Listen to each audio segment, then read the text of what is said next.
ஓம் நமச்சிவாய. நமச்சிவாய வாழ்க, நாதன் தாழ்வாழ்க. தென்னாடுடைய சிவனே போற்றி, எந்நாட்டவர்க்கும் இறைவா போற்றி. திருச்சிற்றம்பலம். அன்பர்களே, இனிய காலை வணக்கம்.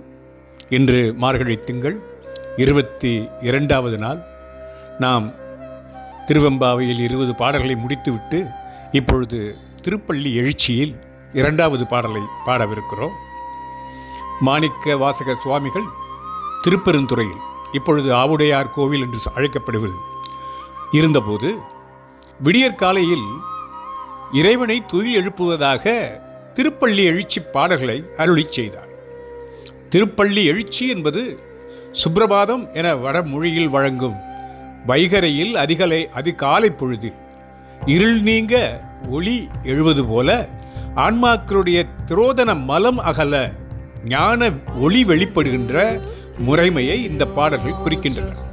மேலும் இது நம்முள் உறங்கும் இறைவனை துயில் எழுப்புவதற்கும் உதவுகிறது. இப்பொழுது பதிகத்தை படிப்போம். அருணன் இந்திரன் திசை அணுகினன் இருள் போய் அகன்றது உதயம் நின் மலர் திருமுகத்தின் கருணையின் சூரியன் எழுவிழ் நயன கடிமலர் மலரமற்று அண்ணல் அரங்கண்ணா நிரல் நிறை அறுபதம் முரல்வன இவையோர் திருப்பெரும் துறையுரை சிவபெருமானே அருள்நிதி தரவரும் ஆனந்த மலையே அலைகடலே பள்ளி எழுந்தருளாயே. பொருள்: திருப்பெருந்துறை சிவபெருமானே, சூரியனின் தேரோட்டியான அருணன் கிழக்கே வந்துவிட்டான். இந்திரனின் திசை கிழக்கு. உனது முகத்தில் காணும் கருணை ஒளியைப் போல சூரியனும் மெல்ல மெல்ல எழுந்து இருளை நீக்கிவிட்டான். அண்ணலே, உனது கண்களை போன்ற தாமரைகள் தடாகங்களில் மலர்ந்து விட்டன. வண்டினங்கள் அவற்றில் தேன் குடிக்க திரளாக வந்து கொண்டிருக்கின்றன. அருட்செல்வத்தை வாரி வழங்கும் ஐயனே, மலைபோல் இன்பம் தருபவனே, அருட்கடலே நீ கண் விழிப்பாயாக. இதற்கு விளக்கம் என்னவென்றால், இங்கே தாமரையை சிவனாகவும் அதை தேடி தேன் குடிக்க வரும் வண்டுகளை தேவர்களாகவும் ஆன்மாக்களாகவும் உருவகம் செய்கிறார் மாணிக்க வாசகர்.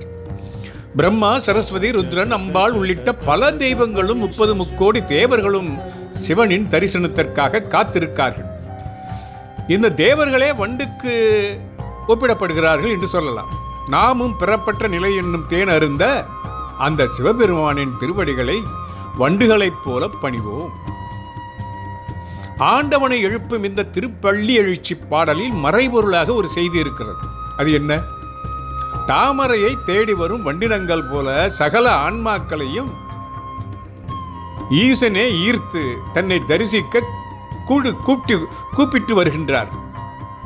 ஓடி வராத ஆன்மாக்கள் தேனை பருக முடியாது என்பதுதான்.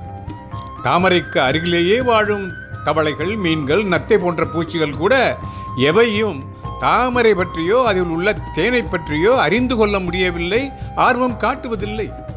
அதனால் அவற்றுக்கு தேனின் ருசி தெரியாது, தாமரையின் மகத்துவமும் தெரியாது. ஆனால் எங்கிருந்தோ பறந்து வரும் வண்டுக்கு தேனும் கிடைக்கிறது, வாழ்க்கையும் ருசிக்கிறது.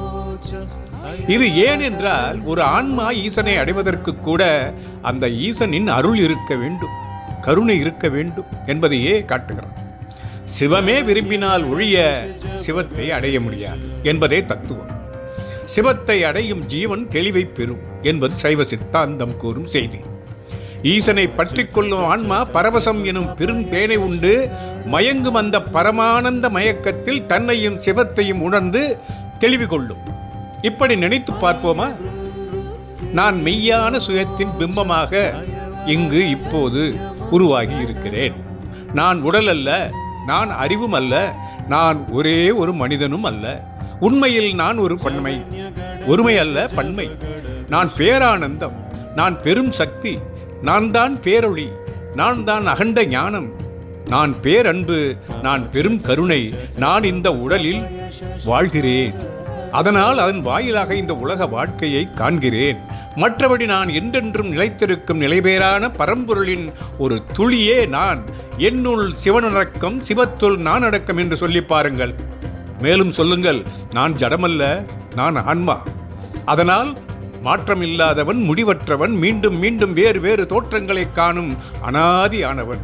நான் உடையும் எலும்புகளுடன் அழியும் உடலுடன் கூடிய சாதாரண மனிதன் அல்ல. நான் மரணமற்றவன், மாற்றமில்லா முடிவற்றவன். ஏனென்றால் நான் சிவத்தின் அங்கம்.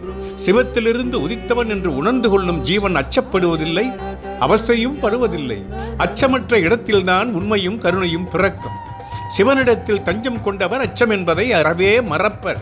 குரங்குகள் வளர்க்கும் ஒரு குழந்தை தன்னை குரங்கு போலவே பாவித்துக் கொள்வதைப் போல மாயையில் சிக்கி சிவனை மறந்து போகும் ஜீவனும் ஏதோ ஒரு அச்சத்தில் சிக்கிக் கொள்கிறான். அந்த அச்சத்தில் இருந்து விலக மேலும் மேலும் தவறு செய்து ஒரு பிறப்பையே பாழ்படுத்தி விடுகிறது. தான் யார் என தன்னைத்தானே ஆத்ம விசாரம் செய்து கொள்ளும் ஜீவனே சிவனை நோக்கி பயணப்படுகிறது. தான் பிறந்த நோக்கத்தை பற்றி அறிந்து பூர்த்தியும் செய்கிறது. எனவே நீங்கள் யார் என்பதை உணர்ந்து உங்கள் பணியை தொடர இன்றே ஈசனை நோக்கி பயணப்படுங்கள். இது புற அளவிலான பயணம் அல்ல, உங்களுக்கு உள்ளேயே செல்லும் ஒரு ஆன்ம பயணம். உங்கள் பயணத்தில் எங்கேனும் சில கணம் சிவத்தை உணர்ந்து கொண்டீர்களானால் போதும், உங்கள் வாழ்க்கையே மாறிவிடும். வழிபாடுகள், சடங்குகள், விழாக்கள், கேளிக்கைகள் இதையெல்லாம் தாண்டிய நிலையில் சிவம் இருக்கிறது. அதை தியானத்தால், உங்கள் உள்ளொளி பெருக்கால் மட்டுமே உணர்ந்து கொள்ள முடியும். இப்படி சித்தம் சிவமாக சிவனை பற்றி கொள்ளுங்கள். மார்கழியின் இந்த இதமான காலை பொழுதில் வேறு எந்த சிந்தனையும் இல்லாமல் சிவதியானம் மேற்கொள்ளுங்கள். சிவம் விரும்பினால் நிச்சயம் நீங்களும் சிவமாகலாம். அதற்கு அன்போடு சக ஜீவன்களை அணுகுக. அதுவே சிவமாக முதல் வழி. எப்படி மாணிக்க வாசகர் வண்டுகள் தாமரையை தேடிப்போய் அடைந்து தேனை பருகுமோ, அப்படி நாம் சிவனை தேடிச் சென்று சேவித்து சிவமாக மாறலாம் என நண்பர்களே, இத்துடன் இந்த பதிகத்தை நிறைவு செய்கிறேன். அடுத்த நாளில் அடுத்த பதிகத்துடன் உங்களை பார்க்கிறேன். ஓம் நமச்சிவாய. நமச்சிவாய வாழ்க, நாதன் தாழ்வாழ்க. தென்னாடுடைய சிவனே போற்றி, எந்நாட்டவர்க்கும் இறைவா போற்றி.